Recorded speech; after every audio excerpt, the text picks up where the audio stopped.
Joy had to wear a white plastic mask just to be seen by the AI. Just pause on that for a second. The technology of the future literally didn't see her until she became less herself.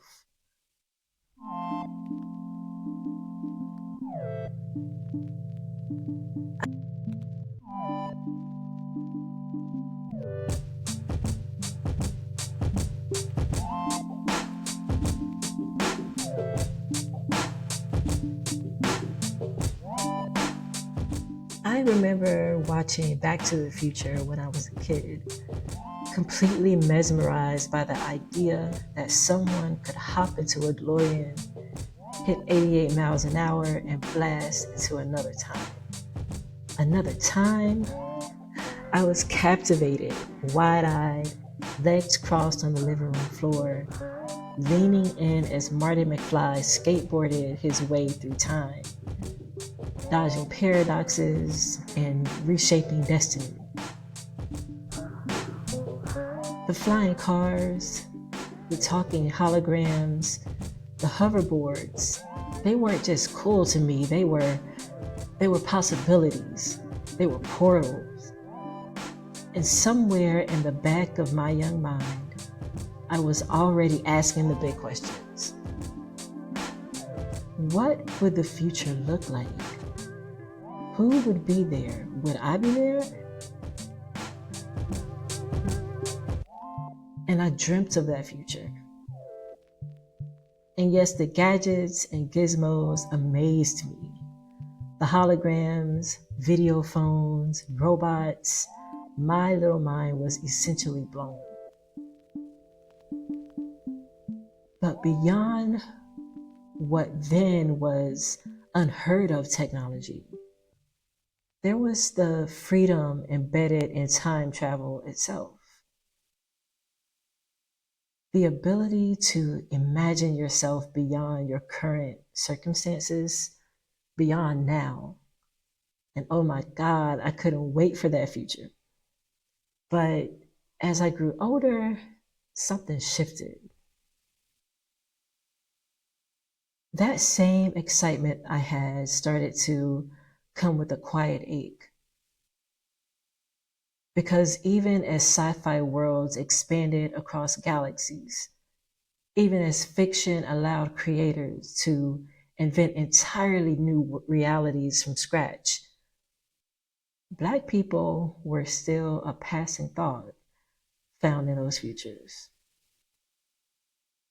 Even in utopia, in a perfect society imagined by creators of fantastical fiction, we were missing, or worse, barely present. Even in their wildest dreams, we are erased. And let me tell you, realizing that hits different when you're a kid already learning to be invisible in history books. When you're a little Black girl who's taught that survival is realism and imagination is luxury. But I never let that go. I kept watching, I kept reading, I kept dreaming. And somewhere along the way, I realized that the absence wasn't a flaw in me. It wasn't a flaw in our people.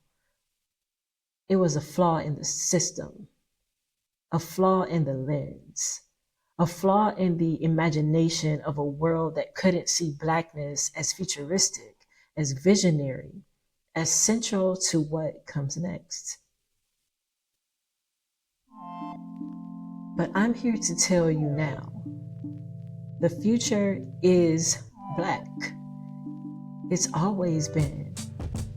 Every time we've reimagined survival as joy, every time we've turned pain into poetry, every time we've coded culture into systems that were never built with us in mind, we've been building the future. Welcome to Futures in Black. I'm your host, Kasheia, an AI strategist, educator, and longtime lover of science, technology, and sci-fi. And this show, it's about reclaiming our place in the future. Actually, no, scratch that. It's about reprogramming the very idea of what the future is when Black imagination leads. Because we're not just participants in someone else's story. We're the architects of a whole new world. And that work starts right now.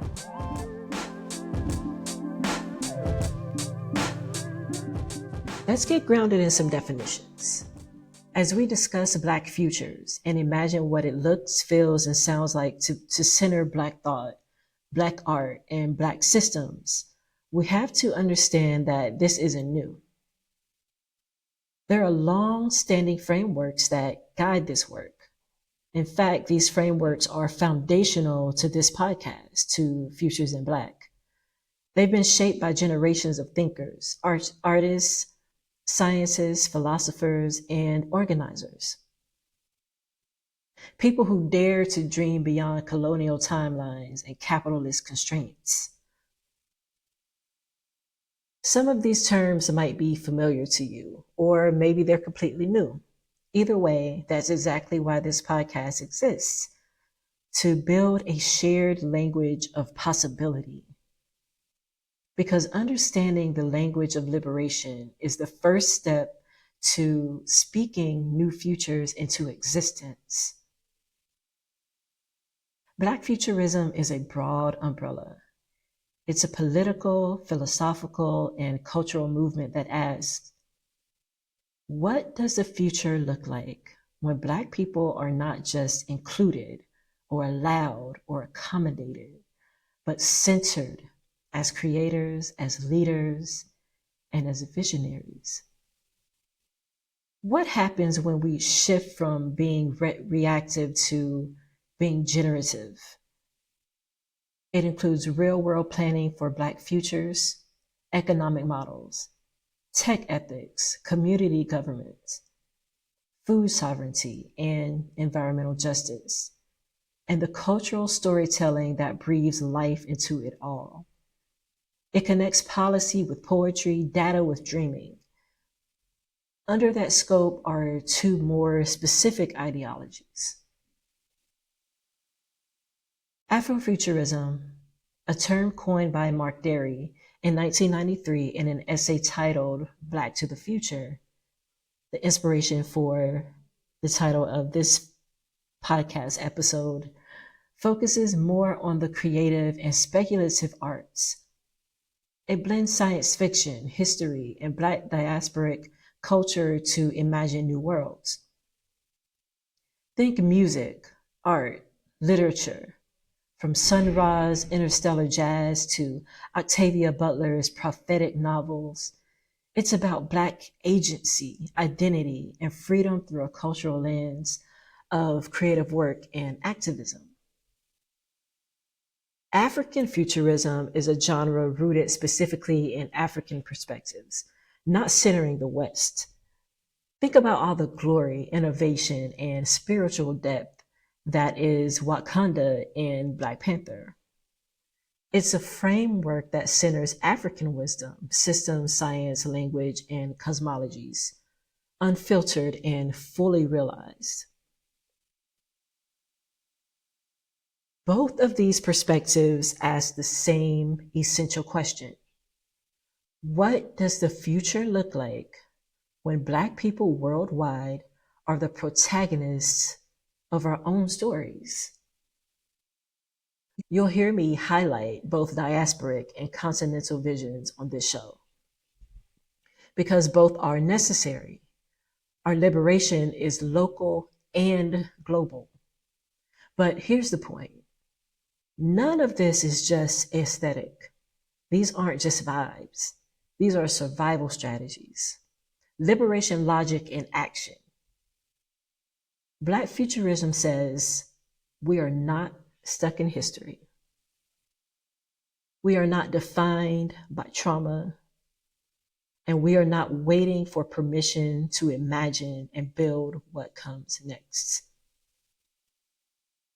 I don't want you to take away and think that Black futurism is some pie in the sky, imagination only idea, because it is so much more. And it's the essence of everything we'll discuss on this show.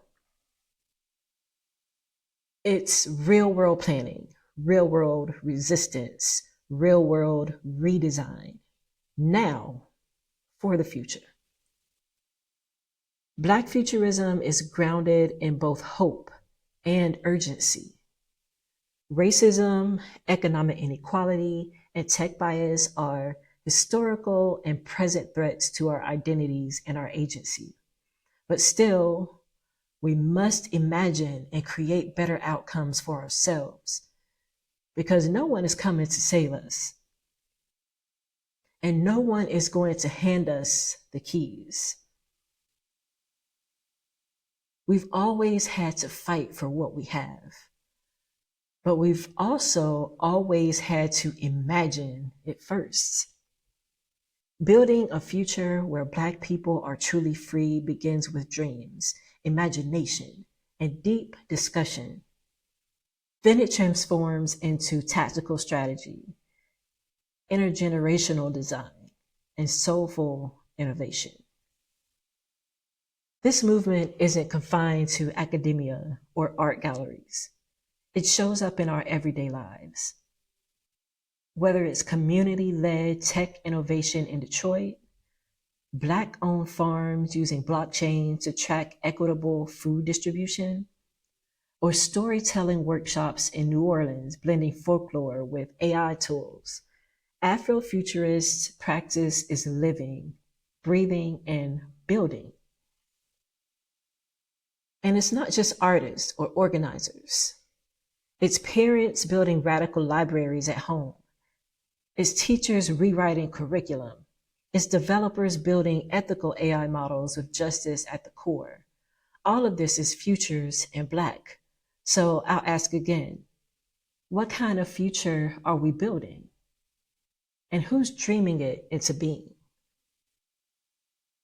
Let me take you into a real world example. In 2018, MIT researcher Joy Buolamwini conducted a groundbreaking study that revealed significant racial and gender biases in facial recognition software that is used by major tech companies. The study found that these systems had an error rate of up to almost 35% for dark-skinned women, compared to less than 1% for light-skinned men. Now, get this. Joy had to wear a white plastic mask to be seen by the AI. Just pause on that for a moment. The technology of the future literally didn't see her until she became less herself. Y'all, that's not a glitch. That's a pattern, a system of erasure. It's what she calls the coded gaze, the embedded biases within AI systems that reflect the prejudices of their creators and the data they are trained on. Even the most famous Black women, Oprah Winfrey, Michelle Obama, Serena Williams, were unrecognized. That ain't a software bug. That's a core reflection of systems, their systems. And this is why Black futurism matters. Because if we're not designing the future, we're at the mercy of someone else's imagination. And their imagination very often doesn't include us. Joy's research highlighted that racial biases are baked into the most advanced tech. Technology reflects the society that creates it. And society has always tried to erase us. So the tech does too. That's dangerous, especially when this tech is used in policing, hiring, advertising, or medicine, all filtered through racism and sexism. So, just what did our good sis Joy do? She founded the Algorithmic Justice League, or AJL. She created art, she wrote code, she lobbied for policy change, and took the conversation global. She also launched the Safe Face Pledge in 2018 to prevent facial recognition abuse. Unfortunately, it was retired in 2021 due to lack of commitment from some of the same companies building the tech, of course. Let that sink in, right? We are not and have never been their priority. That's why we must center ourselves. But the AJL is still very much active. Joy Buolamwini is Afrofuturism in action. Her work serves as a powerful reminder that we must be vigilant and proactive in ensuring that the technologies shaping our future are inclusive and equitable for us. By challenging the status quo and advocating for ethical AI, Joy exemplifies the transformative potential of Black futurism. But what's just as powerful is how she frames the issue, not as a tech problem, but as a justice problem. Joy isn't merely asking for software updates. She's demanding a cultural shift, one where algorithmic accountability is not optional, one where the people most impacted by bias systems are empowered to shape the tools of tomorrow. That's a revolutionary idea in a world where data is often harvested from Black communities without consent, used to surveil us, profit from us, and control us, while we're left out of the rooms where decisions are made. In 2023, Joy released a memoir and manifesto entitled Unmasking AI, where she dives even deeper into the personal and political stakes of algorithmic injustice. In it, she describes her journey from researcher to reluctant activist and explains how poetry, performance, and code became her weapons in the fight for algorithmic justice. She reminds us that science and spirit are not opposites, that artistic expression can be a vehicle for technological reform. Joy's story makes it clear. The future we're coding now will define who gets seen, who gets heard, and protected tomorrow. If Black voices aren't at the center of that equation, then we're not talking about progress. We're talking about replication of oppression. Imagine a child in Memphis logs into school in the year 2045. But instead of a standard curriculum written without her in mind, she's greeted by a holographic griot. Part teacher, part cultural archive, who not only teaches the facts but affirms her identity while doing it. This griot recognizes AAVE not as a broken English, but as a legitimate diasporic dialect, rich with history, rhythm, and resistance. She learns about the Harlem Renaissance through the words of Toni Morrison, the music of Sun Ra, and the activism of Ida B. Wells, all woven into an immersive, culturally rooted experience that treats her history as central, not supplementary. Now, imagine that same child grows into a young woman and needs support for her mental health. She finds it in digital therapists, powered by AI, yes, but also trained in Black liberatory psychology. This AI knows the weight of generational trauma. It understands the sacredness of silence and the urgency of voice. It doesn't diagnose from a place of pathologizing. It listens, reflects, and helps her heal with the wisdom of both neuroscience and ancestral memory. What if medicine evolved too? What if our doctors study not only just anatomy, but epigenetics and spirit, designing nanobots specifically tailored to address the physiological impacts of systemic racism? Imagine healthcare that doesn't just treat our symptoms, but honors our stories, that doesn't just extend life, but restores dignity. And what if this entire ecosystem of care and creativity wasn't isolated? What if community tech hubs in Detroit, Charlotte, and Dallas were networked, not as startup incubators chasing venture capital, but as sanctuaries for innovation rooted in care?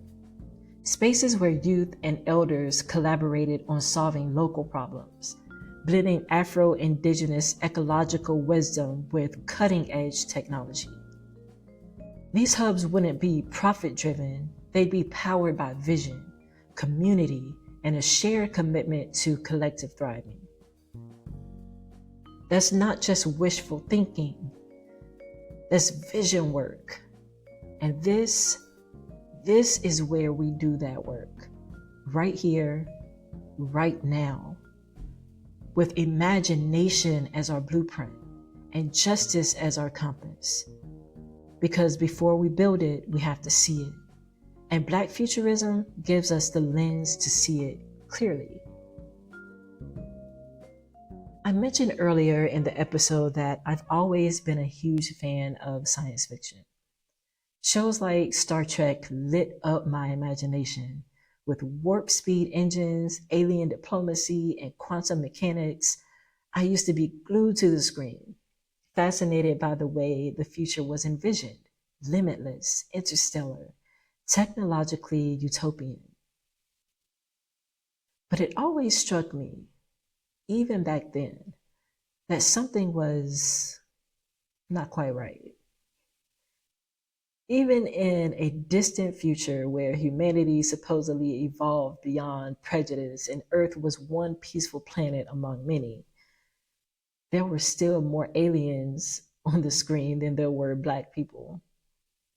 White folks were flying the ships, saving galaxies, and writing the future, and we were background noise, if we were there at all. That absence wasn't just frustrating, it was disorienting. How could a genre built entirely on imagination still not imagine us? So when I discovered the work of Octavia E. Butler, it hit me in a way I didn't expect. It was emotional. Her stories didn't just include us, they centered us. Her protagonists were Black women with deep complexity. Her worlds were challenging, layered, and uncannily prophetic. In her parable series, Parable of the Sower and Parable of the Talents, Butler foresaw climate collapse, rising fascism, widespread displacement, and the slow unraveling of American democracy. And this was back in the 90s. One of her characters even ran for president using the campaign slogan, "Make America Great Again." I mean, Octavia knew. She was tuned into the frequencies of power, pain, and possibility. Butler also created Earthseed, a fictional religion based on the idea that God is change. That concept alone was revolutionary. It reframed power as adaptability, not domination, It suggested that survival wasn't just about endurance, but about evolution, internal, communal, and spiritual. It gave language to the shifting terrain we live in and offered a toolkit for what's to come. She once wrote, "All that you touch, you change. All that you change, changes you." That quote is etched into the hearts of so many of us who see ourselves as builders of something new. Because Butler didn't write escapist fantasies, she wrote blueprints. Her fiction wasn't designed to distract us from this world, it was an invitation to co create the next one. A future not built on systems that were never meant for us to thrive in, but one born from the raw material of our collective imagination, our cultural memory, and refusal to disappear. That's what storytelling does. It's not just entertainment, it's architecture, it's future design. And speaking of future design, I want to talk about another group doing this work in a completely different but equally brilliant way. Black Quantum Futurism, or BQF, is a Philadelphia based collective founded by Rashida Phillips and Kame Ayewa, who also performs as the experimental musician Moor Mother. Their work is harder to define because it's intentionally boundary breaking. It lives at the intersection of quantum physics, African time philosophies, speculative fiction, and oral storytelling. One of their core projects is the Community Futures Lab. In a rapidly gentrifying neighborhood of North Philly, they created a space for Black residents to record oral histories, envision new timelines, and archive their futures as an act of resistance. This wasn't about nostalgia. It was about agency, about claiming time, not as something linear that leaves us behind, but as something fluid that we can bend, remix, and reclaim. BQF draws inspiration from African cosmologies, where time is cyclical, ancestral, and sacred. They also engage with theoretical physics, like Einstein's theory of relativity and the block universe model, which posits that past, present, and future all exist simultaneously. For BQF, this isn't just science, it's strategy. It's about teaching Black communities that we are not locked out of futurity, nor are we forever trapped in the trauma of the past. In 2018, they took their work global through an arts residency at CERN, the European Organization for Nuclear Research in Switzerland. That's the home of the Large Hadron Collider, the world's most powerful particle accelerator. There, they created installations that explore time, memory, and Black existence as quantum phenomena. Beautiful, right? A Black, femme-led collective brought African diasporic time theory to the heart of Western science and said, we belong here too. That's what Black futurism does. It doesn't ask for permission. It doesn't wait to be included. It creates new systems, new vocabularies, and new cosmologies altogether. It's not far off or fanciful. It's practical, spiritual, and strategic.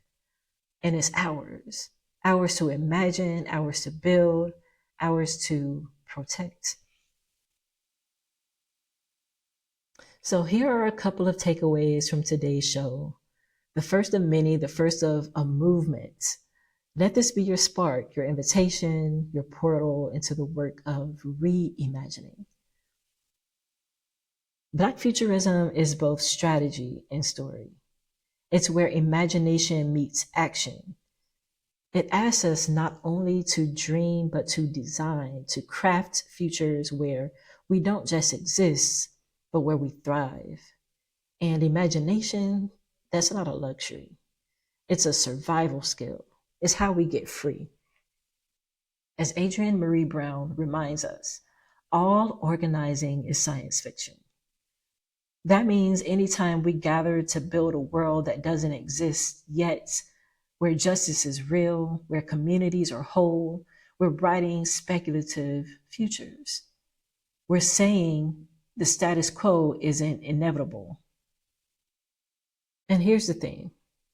Systems like AI, education, finance, and healthcare are already shaping the future right now. Algorithms are making decisions about who gets hired, who gets housing, who gets help.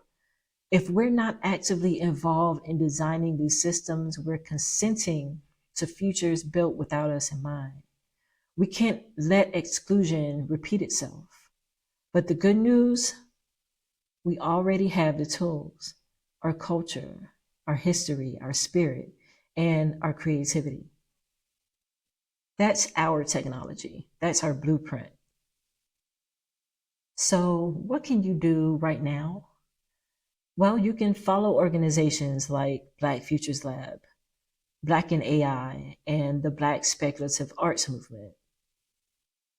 You can start a future journal. Dream in long timelines. Envision a world that centers Black wellness, Black brilliance, and Black joy. And pay attention to where Blackness is missing in tomorrow's blueprints. Then boldly step in and fill that space. Here's your mindset shift for today. You don't have to wait for the future. You're already living inside someone else's version of it. The question is, do you want to rewrite it, or better yet, remix it? So why do we need a new vision now? Because the future isn't neutral. It's not some blank canvas waiting to be filled. It's being shaped every single day by policy, by algorithms, by infrastructure, by media narratives, by cultural assumptions, and by decisions made in rooms we aren't always invited to. By people who often do not share our values, our histories, or our needs. The future is being built around us, sometimes without us, and too often against us. But see, they may not be imagining us, but we've always imagined beyond them. We've always dreamed beyond the now. We had to. Survival required it. Liberation demanded it. Whether it was Harriet Tubman charting starlit maps to freedom, or Octavia Butler building entire universes from the margins, Black people have always used imagination as a tool for resistance and recreation. Futures in Black is just the mic for that. This podcast is a platform for radical vision, for ancestral memory, for speculative strategy, and for unapologetic dreaming. It's where we lay claim to the timelines no one thought we belonged in, and then build them ourselves. We are our ancestors' wildest dreams. And I don't mean that as a slogan slapped on a t-shirt worn outside slave quarters after getting your doctorate. I mean it as a mandate, a call to action, an inheritance we are still unfolding. Because we are not here to be symbolic. We are here to be strategic. What dreams will you seed for those who come next? What systems will you question? What stories will you rewrite? Well, that's all I have for you today. Be sure to follow the Futures in Black podcast and share this episode far and wide with anyone who's ready to dream and build with us. If you have a vision, idea, or future you're carrying, submit it at futuresinblack.com/ask. This has been Futures in Black. where the visions are bold, the voices are black, and the permission is not needed.